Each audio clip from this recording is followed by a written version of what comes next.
Welcome once again. Ikigai എന്ന ഹാബിറ്റിനെ കുറിച്ച് സംസാരിക്കുന്നത്, അതിൽ ഫ്ലോ സ്റ്റേറ്റ് അച്ചീവ് ചെയ്യുക എന്നുള്ള വിഷയത്തെക്കുറിച്ചാണ് ഇപ്പോൾ സംസാരിച്ചുകൊണ്ടിരിക്കുന്നത്. എല്ലാവർക്കും ഇതിനെക്കുറിച്ച് വ്യക്തമായ ഓർമ്മയുണ്ടെന്ന് ഞാൻ വിചാരിക്കുകയാണ്. ഹൈ പെർഫോമർ ആകുക എന്ന നമ്മുടെ ലക്ഷ്യം. ഈ ഹൈ പെർഫോമൻസ് എന്ന് പറയുന്നത് പണവും പ്രശസ്തിയും സമ്പാദ്യം ഉണ്ടാകുന്നതും ഒപ്പം തന്നെ ആരോഗ്യം, സന്തോഷം, സംതൃപ്തി, മീനിങ്, ജീവിതാവസാനം ഒരു ആരോഗ്യത്തോടെ സന്തോഷത്തോടെ ജീവിക്കുക. ഇതാണ് ഈ ഹൈ പെർഫോമൻസ് നമ്മൾ ഉദ്ദേശിക്കുന്നത്. അപ്പോൾ രാവിലെ നാം സംസാരിക്കുന്നത് ഈ ഇക്കിഗായ് എന്ന് പറയുന്ന ഹാപ്പിനെസ് ഹാബിറ്റ്സിനെ കുറിച്ചും വൈകിട്ട് സംസാരിക്കുന്നത് പണം സമ്പാദിക്കുന്നതിനെ കുറിച്ചുമാണ് ഇപ്പോൾ സംസാരിച്ചുകൊണ്ടിരിക്കുന്നത്. ഇപ്പോൾ നാം സംസാരിച്ചുകൊണ്ടിരിക്കുന്നത് ഫ്ലോയെക്കുറിച്ചാണ്. ഫ്ലോയിലെ 3 സ്ട്രാറ്റജി ആണ് പറയുന്നത്. ഒന്നാമത്തെ സ്ട്രാറ്റജിയാണ് ഫൈൻഡിങ് എ ഡിഫിക്കൽട്ട് ടാസ്ക് എന്നുള്ളത്. രണ്ടാമത്തതാണ് സെറ്റിംഗ് എ ക്ലിയർ ഒബ്ജക്റ്റീവ് എന്ന് പറയുന്നത്. ഇപ്പോൾ നാം മൂന്നാമത്തെ സ്റ്റെപ്പിലേക്ക് വരികയാണ്, സ്ട്രാറ്റജിയിലേക്ക് വരികയാണ്. അത് പറയുന്നത് concentrate on A single task എന്നാണ് പറയുന്നത്. ഒരേ സമയത്ത് ഒരു ടാസ്കിൽ കോൺസെൻട്രേറ്റ് ചെയ്യുക. ഇപ്പോൾ ഞാൻ ചില വർക്ക്ഷോപ്പൊക്കെ എടുക്കാറുണ്ട്, അത് ഫോക്കസിനെ കുറിച്ചും ടൈം മാനേജ്മെൻറ്റിനെ കുറിച്ചുമാണ്. അവിടെ ഏകദേശം 40ഓളം പ്രൊഡക്ടിവിറ്റി, ടൈം മാനേജ്മെൻറ്റ്, ഫോക്കസ് ടെക്നിക്കുകൾ പരിചയപ്പെടുത്താറുണ്ട്. അപ്പോൾ ഞാൻ ഈ ഭാഗം വായിച്ചപ്പോൾ എനിക്ക് ധാരാളം ഇതുമായി ബന്ധപ്പെടുത്തുവാൻ സാധിച്ചു. Concentrate on A single task എന്നാണ് പറയുന്നത്. അപ്പോൾ ഒരു കാര്യം എപ്പോഴും മനസ്സിലാക്കേണ്ടത്, നമ്മൾ വിചാരിക്കും കുറേ ടാസ്കുകൾ ഒരേ സമയത്ത് ചെയ്ത് നാം ഹൈ പെർഫോമർ ആകുമെന്ന്.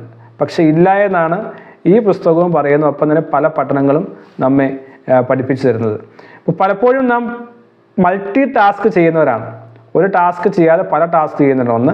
രണ്ടാമത്, ഈ ടാസ്ക് ചെയ്തുകൊണ്ടിരിക്കുമ്പോൾ ധാരാളം ഡിസ്ട്രാക്ഷൻസ് ഉണ്ടാകും. അപ്പോൾ നമ്മൾ ഫ്ലോ സ്റ്റേറ്റിനെ കുറിച്ച് പറഞ്ഞപ്പോൾ നാം പറഞ്ഞു, ഡിസ്ട്രാക്ഷൻ ഇല്ലാത്ത അവസ്ഥയിലേക്ക് എത്തുക എന്നുള്ളതാണ് ഫ്ലോ സ്റ്റേറ്റ് എന്ന് പറയുന്നത് തന്നെ.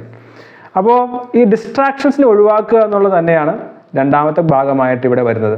ഒരേ ടാസ്കിൽ കൃത്യമായി കോൺസെൻട്രേറ്റ് ചെയ്യാൻ സാധിക്കുന്നുണ്ടോ? Concentrate on A single task. അതിന് ആദ്യം ചെയ്യേണ്ടതാണ് മൾട്ടി ടാസ്കിങ് ഒഴിവാക്കുക എന്ന് പറയുന്നത്. ഇപ്പോൾ ഈ സ്റ്റാൻഫോർഡ് യൂണിവേഴ്സിറ്റി എല്ലാം പറയുന്നത് മൾട്ടി ടാസ്ക് എന്ന് പറയുന്നത് എപ്പിഡമിക് ആണെന്നാണ്. നമ്മുടെ ഓഫീസിൽ ഒരാൾ മൾട്ടി ടാസ്ക് ചെയ്യുന്നുണ്ടെങ്കിൽ അത് പലരും ചെയ്യാനുള്ള സാധ്യത വളരെ കൂടുതലാണെന്നാണ് പറയുന്നത്. അത് ഇങ്ങനെ തുടർന്നുകൊണ്ടിരിക്കുകയും നമ്മുടെ പ്രൊഡക്ടിവിറ്റി ഇല്ലാതാക്കുകയും ചെയ്യും. അപ്പോൾ ഇതിനെക്കുറിച്ച് പറയുന്നത് റെസിഡ്യുവൽ എഫക്റ്റ്, സ്വിച്ചിങ് കോസ്റ്റ് അല്ലെങ്കിൽ ഫാറ്റിഗ് എന്നെല്ലാം പറയും. ഒരു ടാസ്കിൽ നിന്ന് അടുത്ത ടാസ്കിലേക്ക് പോകുമ്പോൾ അവിടെ ഉണ്ടാകുന്നൊരു സ്വിച്ചിങ് കോസ്റ്റ് അല്ലെങ്കിൽ ലോസ് ഉണ്ട്. തിരിച്ച് അതിനകത്തേക്ക് വരുമ്പോൾ നാം ചിലപ്പോൾ പണ്ട് ആദ്യം ചെയ്തുകൊണ്ടിരുന്നതിൽ മറന്നു പോകാൻ സാധ്യതയുണ്ട്. വീണ്ടും ആദ്യം മുതൽ തുടങ്ങാൻ സാധ്യതയുണ്ട്. അപ്പോൾ അതുകൊണ്ട് ഒരു കാരണവശാലും മൾട്ടി ടാസ്കിങ് ഒഴിവാക്കുന്നതായിരിക്കും ഏറ്റവും നല്ലത്. അപ്പോൾ ചില ആളുകളൊക്കെ പറയും, വീടുകളിലൊക്കെ നമുക്ക് നോക്കിയാൽ സാധിക്കും, ഇപ്പോൾ അമ്മമാർക്ക് അല്ലെങ്കിൽ സ്ത്രീകൾക്കൊക്കെ ഒരേ സമയത്ത് കുറേ ജോലി ചെയ്യാനുള്ളൊരു കഴിവൊക്കെ ഉണ്ട്. ഇപ്പോൾ അടുക്കളയിലായിരിക്കുമ്പോൾ ഭക്ഷണം ഉണ്ടാക്കുകയും ഫോണിൽ സംസാരിക്കുകയും ദോശ ചുടുകയും കുട്ടികൾ നോക്കിയും ഒക്കെ ഒരേപോലെ ചെയ്യാൻ പ്രത്യേക കഴിവുള്ളവരാണ്, മൾട്ടി ടാസ്കിംഗ് ഉള്ളവരാണ് ലേഡീസ് എന്ന് പറയുന്നത്. പക്ഷേ ഓഫീസ് അല്ലെങ്കിൽ വർക്കിലാകുമ്പോൾ എത്രമാത്രം പ്രായോഗികമാണ് എന്ന് വ്യക്തിപരമായി അറിയത്തില്ല. പക്ഷേ പഠനങ്ങൾ പറയുന്നത് മൾട്ടി ടാസ്കിംഗ് നമ്മുടെ പ്രൊഡക്ടിവിറ്റിയെ 60% കുറയ്ക്കുമെന്നാണ് പറയുന്നത്. ഇപ്പോൾ ഇതൊരു എക്സ്പെരിമെൻറ്റ് നടത്തിയിട്ടുണ്ട്. ഒരു സ്ഥലത്ത് ഇങ്ങനെ മൾട്ടി ടാസ്ക് ചെയ്ത ആളുകൾക്ക് ഒരു എക്സ്പെരിമെൻറ്റ് നടത്തി. ഒരു ബ്ലൂ ലൈനും ഒപ്പം തന്നെ റെഡ് ലൈനും വരച്ച ശേഷം അത് കാണിച്ചു. ആദ്യം കാണിച്ചു എത്ര എണ്ണം ഉണ്ടെന്ന് നോക്കാൻ പറഞ്ഞു. രണ്ടാമത് ഇതിൻ്റെ എണ്ണം കൂട്ടുകയും കുറയ്ക്കുകയും ചെയ്യുന്ന എക്സ്പെരിമെൻറ്റിൽ ഈ മൾട്ടി ടാസ്ക് ചെയ്യുന്ന ആളുകൾക്ക് വളരെ കുറച്ച് ആക്യുറസി ആയിട്ട്, സ്പീഡായിട്ട് ഇത് ഐഡൻറ്റിഫൈ ചെയ്യാൻ സാധിച്ചുള്ളൂ. അപ്പോൾ ഇത് പറയുന്നത് മൾട്ടി ടാസ്ക് ചെയ്യുന്നൊരു IQവും 10% കുറയാനുള്ള സാധ്യത കൂടുതലാണെന്നാണ്. അപ്പോൾ ഇതെല്ലാം നടത്തുന്ന സ്റ്റാൻഫോർഡ് യൂണിവേഴ്സിറ്റി പോലെയുള്ള പ്രശസ്തമായിട്ടുള്ള റിസർച്ചേഴ്സാണ് ഈ സ്റ്റഡീസ് എല്ലാം കൊണ്ടുവന്നിട്ടുള്ളത്. അപ്പോൾ മൾട്ടി ടാസ്കിങ് ഒഴിവാക്കേണ്ടത് ആവശ്യമാണ്. Multi tasking plus distractions. അപ്പോൾ ഞാൻ ഇവിടെ ഈ ഡിസ്ട്രാക്ഷനെ കുറിച്ച് ഒന്ന് സൂചിപ്പിക്കാൻ ആഗ്രഹിക്കുകയാണ്. ഇപ്പോൾ ഡിസ്ട്രാക്ഷന് ഇടയാക്കുന്ന ഒരു പ്രധാനപ്പെട്ട കാര്യമാണ് സ്മാർട്ട് ഫോൺ അല്ലെങ്കിൽ ലൈറ്റ് പ്രൊഡ്യൂസ് ചെയ്യുന്ന നമ്മൾ ഡിസ്ട്രാക്ട് ചെയ്യുന്ന ചില കാര്യങ്ങളെല്ലാം ഉണ്ട്. ഇത് നമ്മുടെ സ്ലീപ്പിനെ കുറയ്ക്കുമെന്ന് പറയുന്നത്. ഞാൻ നേരത്തെ ഇക്കിഗായ് ഹാബിറ്റ്സിനെ കുറിച്ച് പറഞ്ഞപ്പോൾ സ്ലീപ്പിനെ കുറിച്ച് പറഞ്ഞു. സ്ലീപ്പിൽ ഉണ്ടാകുന്ന ഡിസാസ്ട്രസ് ആയിട്ടുള്ള കോൺസിക്വൻസിനെ കുറിച്ച് പറഞ്ഞു. അപ്പോൾ എപ്പോഴും സ്മാർട്ട് ഫോൺ ആണ് ഒരു വില്ലനായിട്ട് വരുന്നത്. ഞാൻ പല ക്ലാസ്സുകളിലും പോകുമ്പോൾ ആളുകൾ പറയും, സാർ പറയുന്നതൊക്കെ ശരിയാണ്, പക്ഷേ അതില്ലാതെ ഒന്നും ഈ കാലഘട്ടങ്ങളിൽ ജീവിക്കാൻ സാധിക്കുകയില്ല. ആയിരിക്കാം, പക്ഷേ പ്രൊഡക്ടിവിറ്റി വേണോ, ഇംപ്രൂവ് വേണമോ, ഡിസ്ട്രാക്ഷൻ ഒഴിവാക്കാൻ, സ്മാർട്ട് ഫോൺ ഒഴിവാക്കാനായിട്ട് തീർച്ചയായും ശ്രമിക്കേണ്ട ആവശ്യമാണ്. മറ്റു കാര്യം നാം ഇതിനകത്ത് മനസ്സിലാക്കുക, ലെസ് നെറ്റ്വർക്ക്സും ഒപ്പം അതേപോലെ തന്നെ നമ്മളെ ഡിപ്രഷനിലേക്ക് നയിക്കാൻ ഇടയുള്ള ഒരു കാര്യമാണെന്ന് ഈ പഠനത്തിൻ്റെ ചില ഭാഗങ്ങളിൽ എനിക്ക് വായിക്കാനായിട്ട് സാധിച്ചു. അത് നേരത്തെ പറഞ്ഞിട്ടുള്ളതാണ്, ഏറ്റവും സന്തോഷമുള്ള ആളുകൾ ഏറ്റവും നെറ്റ്വർക്ക് ഉള്ളവരായതുകൊണ്ട് ഹാർവേർഡിൻ്റെ പഠനങ്ങളെല്ലാം നമ്മൾ നേരത്തെ സൂചിപ്പിച്ചു. അതുപോലെ ഫിഗി അല്ലെങ്കിൽ ഒക്കിനാവ ഇവിടെയുള്ള ആളുകൾ, ബ്ലൂ സോൺസിലെ ആളുകളെല്ലാം ഏറ്റവും നെറ്റ്വർക്ക് ഉള്ളവരായിരുന്നു, ക്വാളിറ്റി നെറ്റ്വർക്ക് ഉള്ളവരായിരുന്നു നമ്മൾ നേരത്തെ പറഞ്ഞിട്ടുള്ള കാര്യമാണ്. ഡിസ്ട്രാക്ഷൻ ഒഴിവാക്കാനായി ചില കാര്യങ്ങൾ പെട്ടെന്ന് ഞാൻ പറയാം, തീർച്ചയായും ശ്രദ്ധിക്കുക, അത് പ്രാക്ടീസിൽ വരുത്തുവാനായിട്ട് ശ്രമിക്കുക. ബിഫോർ സ്ലീപ്പ്, ആഫ്റ്റർ സ്ലീപ്പ്, ഉറക്കത്തിന് മുമ്പും ഉറക്കത്തിന് ശേഷവും 0 ഫോൺ യൂസേജ്. പല ആൾക്കാർക്കും ഉള്ള പ്രശ്നമാണ്, രാവിലെ എഴുന്നേൽക്കുമ്പോൾ തന്നെ നോക്കുന്നത് എന്താണ്, എനിക്ക് ആരെങ്കിലും മെസ്സേജ് അയച്ചിട്ടുണ്ടോ, സോഷ്യൽ മീഡിയ എന്തെങ്കിലും നോട്ടിഫിക്കേഷൻസ് വന്നിട്ടുണ്ടോ. കിടക്കാൻ പോകുന്നതിന് മുമ്പും ഇത് സ്ക്രോൾ ചെയ്തുകൊണ്ടായിരിക്കും കിടക്കാൻ പോകുന്നത്. വളരെ നെഗറ്റീവായ കോൺസിക്വൻസാണ് ഉണ്ടാക്കുന്നത് 0 phone before and after sleep.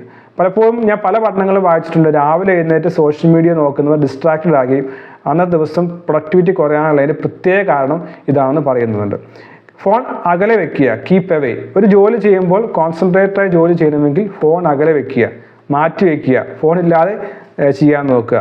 Technology fasting, വേണമെങ്കിൽ ഒരു ദിവസമോ 2 ദിവസമോ അല്ലെങ്കിൽ ആഴ്ചയിൽ ഒരു ദിവസമോ ഈ മൊബൈലും അല്ലെങ്കിൽ ടെക്നോളജി ഒന്നും വേണ്ട എന്ന് വേണമെങ്കിൽ തീരുമാനിക്കാം. അതൊന്നും പ്രായോഗികമാണെന്ന് അറിയത്തില്ല. ഇതൊക്കെ നമ്മുടെ ടെംപ്റ്റേഷൻസിനെ ഓവർകം ചെയ്യാനും പ്രാക്ടീസ് ചെയ്യാനും വേണ്ടിയാണ് ഈ പഠനങ്ങളെല്ലാം പറയുന്നത്. വൈഫൈ ഫ്രീ കഫേ, ഒരു കഫേ പോവാം, പക്ഷെ കഫേ പോകുമ്പോൾ പലപ്പോഴും മൊബൈലിൽ നോക്കും, നെറ്റിൽ നോക്കും, സംസാരിക്കുകയില്ല. അപ്പോൾ വൈഫൈ ഇല്ലാത്ത അല്ലെങ്കിൽ നെറ്റില്ലാത്ത കഫേയിൽ പോയിരുന്ന് സംസാരിക്കാൻ ശ്രമിക്കുമോ? ഇനി ഇമെയിലൊക്കെ ചെക്ക് ചെയ്യാനായിട്ട് വേണമെങ്കിൽ നമുക്ക് സമയം സെറ്റ് ചെയ്യാം. പല പഠനങ്ങൾ ഞാൻ വായിച്ചിട്ടുണ്ട്, നമ്മുടെ സമയങ്ങളിൽ 40% നമ്മൾ ഓഫീസുകളിൽ ഇമെയിൽ നോക്കാനായിട്ട്, ഇമെയിൽ നോക്കിക്കൊണ്ടിരിക്കാനായിട്ട് സ്പെൻഡ് ചെയ്യുന്നത് ചില പഠനങ്ങൾ ഞാൻ വായിച്ചു. അപ്പോൾ അതുകൊണ്ട് തന്നെയാണ് ഈ ഇവിടെ പറയുന്നത് ഇമെയിൽ ചെക്ക് ചെയ്യാനായിട്ട് പ്രത്യേക സമയം വയ്ക്കുക. മേ ബി രാവിലെ 1 മണിക്കൂർ അല്ലെങ്കിൽ അരമണിക്കൂർ, ഉച്ചയ്ക്ക് അരമണിക്കൂർ, വൈകിട്ട് അരമണിക്കൂർ, അങ്ങനെ ആയിരിക്കാം. ആ ഒരു പ്രാക്ടീസ് വളരെ നല്ല ഒരു മാറ്റം നമുക്ക് കൊണ്ടുവരാൻ സാധിക്കും. ഇനി മറ്റൊന്നാണ് പോമോഡോറോ ടെക്നിക്ക്. ഞാൻ ഈ ടൈം മാനേജ്മെൻറ്റിനെ കുറിച്ച് പഠിപ്പിക്കുന്ന സമയങ്ങളിലെല്ലാം ഇത് ഉപയോഗിക്കാറുണ്ട്, പോമോഡോറോ ടെക്നിക്ക്. ഇപ്പോൾ ഇത് ഞാൻ മാത്രമല്ല, ഇലോൺ മസ്ക് ഉൾപ്പെടെയുള്ള പ്രശസ്തരായിട്ടുള്ള ആളുകൾ അവിടെ ഓഫീസുകളിൽ പ്രാക്ടീസ് ചെയ്യുന്നതാണ് പോമോഡോറോ ടെക്നിക്ക്. എന്ന് പറയുന്നത് 25 മിനിറ്റ് ജോലി ചെയ്യുക, 5 മിനിറ്റ് ബ്രേക്ക് എടുക്കുക, പിന്നെ 25 മിനിറ്റ് ജോലി ചെയ്യുക, 5 മിനിറ്റ് ബ്രേക്ക് എടുക്കുക. അങ്ങനെ 4 സൈക്കിൾ കംപ്ലീറ്റ് ചെയ്ത ശേഷം 15 മിനിറ്റ് ബ്രേക്ക് എടുക്കുക. അപ്പോൾ ഇതിനകത്ത് ഇത് മാത്രമല്ല, കുറേ അധികം ഇതേപോലത്തെ ടെക്നിക്ക് ഉണ്ട്. അതിൻ്റെ ഒരു കോമൺ ത്രെഡ് എന്താണെന്ന് പറയുന്നത് സഫിഷ്യൻറ്റ് റെസ്റ്റ്, ബ്രേക്ക് അടച്ചു കൊടുക്കുക. ചിലത് പറയും 50-10 എന്ന് പറയുന്നുണ്ട്, 3-3-3 എന്ന് പറയുന്നുണ്ട്, 90-10 എന്ന് പറയുന്നതൊക്കെ ഉണ്ട്. എന്ന് വെച്ചാൽ 90 മിനിറ്റ് ജോലി ചെയ്യുക, 10 മിനിറ്റ് ബ്രേക്ക് എടുക്കുക, അല്ലെങ്കിൽ 50 മിനിറ്റ് ജോലി ചെയ്യുക, 10 മിനിറ്റ് ബ്രേക്ക് എടുക്കുക. ഇതിനകത്ത് കോമൺ ആയിട്ട് വരുന്ന കാര്യമാണ് ബ്രേക്ക്, റിജുവിനേഷൻ എന്ന് പറയുന്നത്. അപ്പോൾ ബ്രേക്ക് ഇല്ലാതെ കണ്ടിന്യൂസ് ആയി ജോലി ചെയ്യാൻ ശ്രമിക്കാതിരിക്കുക. ഞാൻ നേരത്തെയും പറഞ്ഞ കാര്യമാണ്, sitting is dangerous than smoking എന്ന് നേരത്തെ പറഞ്ഞ കാര്യമാണ്. അപ്പോൾ അതും ഇത് കണക്ട് ചെയ്യാം. വെറുതെ കണ്ടിന്യൂസ് ആയി ഇരുന്ന് ജോലി ചെയ്യുമ്പോൾ നമ്മളുണ്ടാകുന്നത് നെഗറ്റീവായിട്ടുള്ള, വളരെ അപകടകരമായിട്ടുള്ള ഒരു കാര്യമായിരിക്കും. അത് നമ്മെ ഈ സ്വാസ്ഥ്യമുള്ളവരാക്കി തീർക്കുവാൻ സാധിക്കില്ല. ഈ പറയുന്ന കാര്യങ്ങൾ പറയുമ്പോൾ നമ്മൾ ഓർക്കുക, നമ്മുടെ ലക്ഷ്യം എന്താണ്? ആരോഗ്യം, സമ്പത്ത്, സന്തോഷം, ജീവിത അവസാനം വരെ അതിലൂടെ മുന്നോട്ട് പോകുക എന്നുള്ളതാണ്. ക്ലിയർ ആവുന്നുണ്ടല്ലോ. ഇനി മറ്റൊരു കാര്യമാണ് റിവാർഡ്സ്. നാം ചില കാര്യങ്ങൾ സമയത്ത് കംപ്ലീറ്റ് ചെയ്താൽ സെൽഫായിട്ട് റിവാർഡ് ചെയ്യുക, അല്ലേ? അതേക്കുറിച്ച് കൂടുതൽ പറയുന്നില്ല. സെൽഫ് കെയർ ആണത്. എനിക്ക് വേറെ ആരും സമ്മാനമോ അല്ലെങ്കിൽ പ്രോത്സാഹനമോ തരുന്നില്ല, ഞാൻ തന്നെ റിവാർഡ് ചെയ്യുകയാണ്. അതെന്താണ് നിങ്ങൾക്ക് തീരുമാനിക്കും എന്താണ് റിവാർഡ് എന്നുള്ളത്. ഇനി റീജുവിനേഷൻ, അത് വളരെ പ്രധാനപ്പെട്ട കാര്യമാണ്. ഇടയ്ക്ക് പുറത്തേക്ക് ഇറങ്ങുക, നേച്ചറിൽ വാക്ക് ചെയ്യുക, ഒന്ന് മെഡിറ്റേറ്റ് ചെയ്യുക, ബ്രത്തിങ് എക്സസൈസ് ചെയ്യുക, ഒരു ഫ്രണ്ടിനെ ഒന്ന് വിളിക്കുക. അങ്ങനെ റിജുവിനേഷൻ വളരെ ആവശ്യമായിട്ടുള്ള കാര്യമാണ്. ഇനി ബാച്ചിങ് എന്ന് പറയും. ഇപ്പോൾ ടൈം മാനേജ്മെൻറ്റ് 40 ടെക്നിക്കിനെ കുറിച്ച് ഞാൻ അതിനെക്കുറിച്ച് പുസ്തകം എഴുതുന്നുണ്ട്. 40 ടെക്നിക്കൽ വളരെ എഫക്റ്റീവായ ടെക്നിക്കലാണ്. ഇപ്പോൾ ബാച്ചിങ് എന്ന് പറയുന്നത് ഒരേപോലത്തെ ടാസ്കുകൾ ഒരേ സമയത്ത് ചെയ്യാൻ ശ്രമിക്കുക. ഇപ്പോൾ എക്സാമ്പിൾ ടെക്നോളജി അല്ലെങ്കിൽ ടൂൾസൊക്കെ വേണ്ടതാണെങ്കിൽ നമുക്ക് ആ ടൂൾസ് ഉപയോഗിച്ച് ഒരേ സമയത്ത് ചെയ്യുകയാണെങ്കിൽ തീർച്ചയായും നമുക്ക് വളരെ വേഗത്തിൽ തീർക്കുവാൻ സാധിക്കും. അല്ലെങ്കിൽ പിന്നീട് അസംബിൾ ചെയ്യണം, വീണ്ടും തിരിച്ചു വെക്കണം, ഇങ്ങനെ കുറേ കാര്യങ്ങളെല്ലാം ഉണ്ടല്ലോ. അപ്പോൾ അതുകൊണ്ട് സിമിലറായ ടാസ്കുകൾ ബാച്ച് ചെയ്ത് ഒരുമിച്ച് ചെയ്യാനായിട്ട് ശ്രമിക്കേണ്ടത് ആവശ്യമാണ്. അപ്പോൾ ഞാൻ ഫ്ലോ സ്റ്റേറ്റ് അച്ചീവ് ചെയ്യാനായിട്ട് 3ാമത്തെ സ്റ്റെപ്പാണ് പറഞ്ഞത്, concentrate on A single task at A time. അപ്പോൾ അത് സാധിക്കുന്നില്ല. ഫോക്കസ് നഷ്ടപ്പെടുന്നതിൻ്റെ കാരണം ഡിസ്ട്രാക്ഷൻസ് ആണ്. ഡിസ്ട്രാക്ഷൻസ് ഒഴിവാക്കാനായിട്ട് നാം ഇത്തരം ചില കാര്യങ്ങൾ പ്രാക്ടീസ് ചെയ്യുകയും അങ്ങനെ 10 ഇരട്ടി മാറ്റം, പ്രൊഡക്ടിവിറ്റി, പെർഫോമൻസ് ഉണ്ടാക്കാൻ നമുക്ക് സാധിക്കണം. അതിന് സാധിക്കട്ടെ. ഈ കാര്യങ്ങൾ പ്രാക്ടീസ് ചെയ്യുക. എല്ലാ വിജയാശംസകളും നേരുന്നു.